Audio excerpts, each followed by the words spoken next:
n'était pas là le jour du bombardement, ayant été évacué comme beaucoup d'enfants à ce moment-là.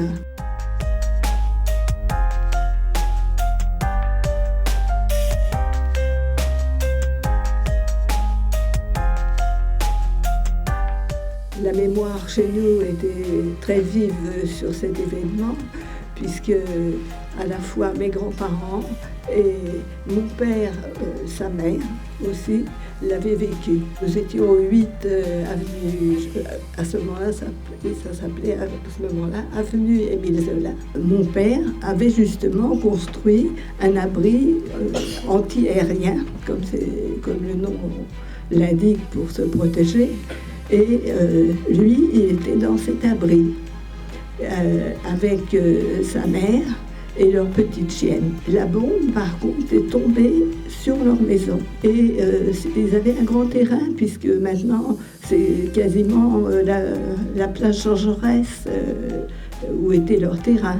La bombe est tombée sur la maison et toutes les projections se sont entassées, donc sur l'abri anti-aérien, que je nomme ainsi parce que mon père le nommait ainsi. Ils sont restés 3 jours là-dessous, en ayant perdu déjà la notion du temps, puisque mon père croyait y être resté 1 jour et demi. Ce sont à la fois des pompiers, parce que mon père était, en somme, comme on dirait maintenant, pompier bénévole, vous voyez.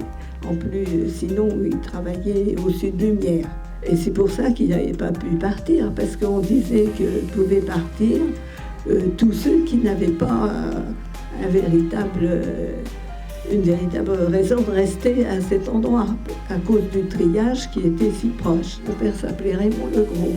Et un des pompiers a dit « Mais Raymond, il doit être là-dessous, c'est à peu près l'endroit. » Donc, ils ont cherché, creusé, enlevé des tas de matériaux et retrouvé mon père vivant, avec sa maman et la petite chienne. Pour mes grands-parents, eux, ils étaient tout près de cet endroit-là, puisque mes grands-parents habitaient rue de Charolais, qui est maintenant la rue Bertrand-Montpommet. Ils avaient en haut de leur maison 2 chambres qu'ils louaient à ce qu'on appelait des logés, des petits logés qui étaient des petits jeunes gens qui travaillaient sur la voie ferrée. Il y avait une phrase donc spéciale qui était là pour annoncer la journée, enfin la nuit plutôt, du débarquement des bombes. Et donc, ils sont descendus dans leur sous-sol. C'était une sorte de garage, mais où mon grand-père rangeait ses outils. Et ils sont mis dans cet endroit, au fond de leur maison. Eux, ils n'avaient pas d'abri anti-aérien.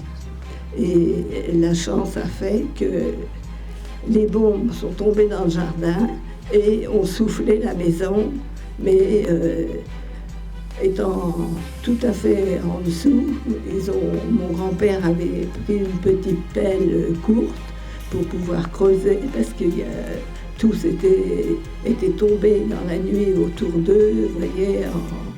Mais ils ont pu sortir tous les 4, en écorchant presque la terre, en reculant les morceaux de béton, de pierre qui étaient autour d'eux. Ils ont réussi mon grand-père a réussi à creuser un premier trou. Il s'y est glissé. Et puis, en l'élargissant, tout le monde est sorti ensuite. Et ils ont vu qu'il n'y avait plus rien, absolument plus rien autour d'eux, plus de rue, plus de maison. Ça a été vraiment hallucinant, quoi.